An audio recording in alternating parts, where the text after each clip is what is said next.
Hey, how's it going? In this video, we're going to look at 5 simple things that we can do in Premiere Pro just to kind of give our edits that little bit of something extra. So let's just get stuck straight in.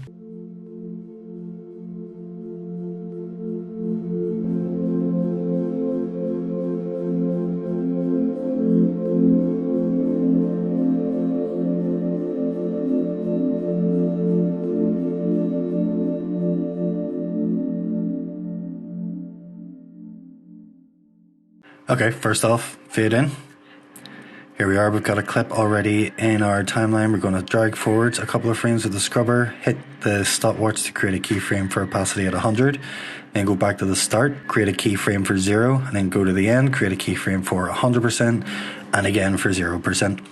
And if we just hit preview on that, we'll see we get a nice fade in, and then towards the end we get a nice gentle fade out again. Okay, so that's the fade and the opacity trick done. Nice and easy. What we can do now is just give it that little bit of extra something just to make it a little bit smoother and more realistic. Okay, so if we right click on each of the keyframes, and the ones at the start of the animations we want to click with ease out, and then the ones at the end we want to click with ease in, and that'll just add a little bit of more kind of realistic effect to it. So if we hit play, we'll see it's just a gentler, smoother kind of transition between the two, and that's good. Okay, next up, crop. So we've got our clip here again in our timeline. If we click on that and then go up to effects and we search for crop, and then just double click on that and it will apply it to our layer for us. If we scroll down, scroll forward a little bit in the timeline and create a keyframe on the bottom and the top sections, and then go to the start and set the values for top and bottom to 50% each. And then we just hit play and we'll see that opens up nicely with a nice wee transition. So we can go in and do the same thing that we did with the opacity and apply ease in and ease out to it. And that'll just give it that little bit extra kind of life and realistic movement to it. Okay, next up, a little bit of cinematic zoom. We've got our clip here, and if we watch the clip, we can see there's like a moment of impact right there where she points up to the sky, and that will be a good place to kind of zoom in.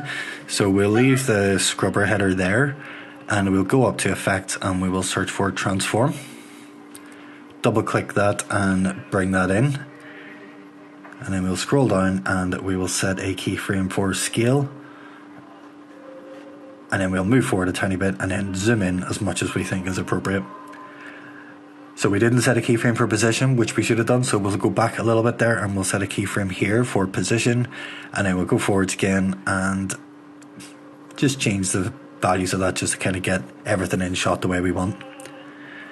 So if we go back and we just hit play, we can see that zooms in nicely. Okay, so that zoom looks great. Now we just need to add a little bit of subtle blur just to kind of give it that little bit of something else, just to bring it forwards a bit more. Okay, so if we go down here to shutter angle, change it up to 90, and that'll give us a nice little subtle blur as we move in. Okay, track matte next. Okay, so we've got a video layer here in the background and we've got some font text layer on the front. Now I've resized and scaled that up so it takes up the entirety of the screen because that gives a better effect whenever you use the track matte, and basically we want the background to show through the text. So we'll go up to effects and we will search for track. And we can see there we've got keying, track matte key. So if we just double click on that, that'll apply it to our layer. And then if we go down and look at our actual sequence, we can see the text layer is on V2. So if we go up to track matte key, we can set that up to video 2. And that'll just put the background straight through the text that we have. And that's it. Nice and easy, nice and easy.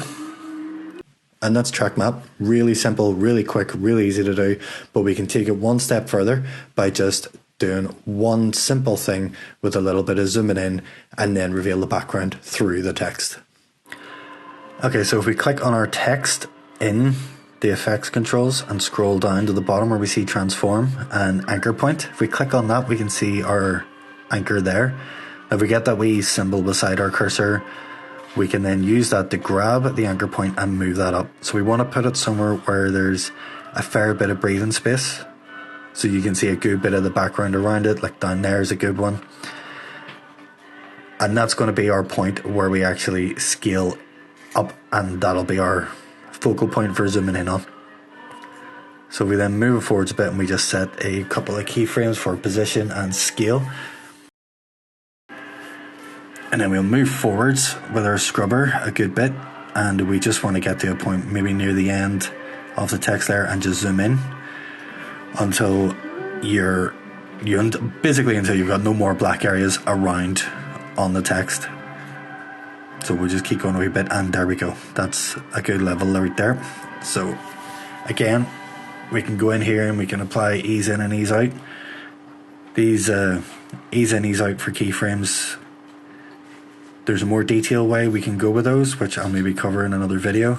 But if we just hit play on this, we will see that, again, sometimes whenever you're trying to do previews, you'll have to select everything, sequence, render selection, and there we go.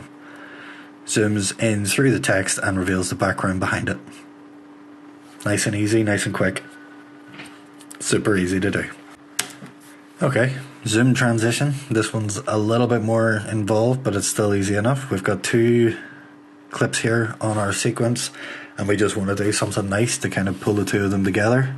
That's a little bit of a jump. We don't really want to do that. So if we go up into our project panel, right click, new item, and select adjustment layer, it'll default to the sizes of our current sequence anyway. We can also do it by clicking this icon, or we can go up to File, New, and Adjustment Layer that way.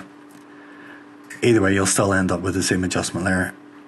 So we'll just drag that down onto our sequence and then trim it up a tiny bit because we don't really need it to be anywhere near as long as that. From there then we want to hold shift and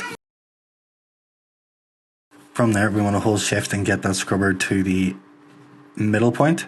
Select adjustment layer and go up to effects, and we're going to look for transform. So again, that's distort and transform. Double click it, apply it to the adjustment layer, and then scroll down. So what we want to do is zoom in. So we'll go to that center point between the 2 clips, scale that up to whatever you fancy. 500 is usually a pretty good start. So we'll create a keyframe there in the middle. We'll create a keyframe on either side of it just to kind of have it back as a reset value of 100 on either side. So then whenever we go to play it, we're moving in and back out.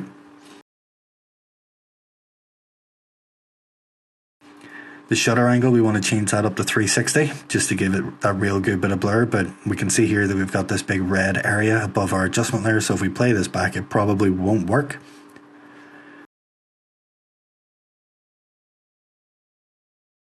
Or will be choppy. That one was a bit sticky, and let's try it again.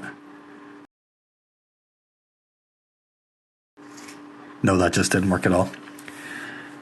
So there's a quick way, well there's only one way that I know of to actually fix this, and it's pretty simple. Just click on your adjustment layer, because that's the one with all the effects on it, so that's the one that's the trouble. Go to sequence and render selection. So what that does is that just processes it and works out all of the screens and frames in that one clip, so that then whenever we go back we can see it's now got that green line, and we can hit play and that will just go nicely. Now that actually looks alright at the 500, so that's pretty good. And you can see with the shutter angle blur there, giving that real nice kind of extra something. Okay, so that's it. 5 simple tricks that we can apply to our edits in Premiere Pro just to kind of give them that little bit extra, and hope it was useful, hope it was helpful, and I'll see you on the next time.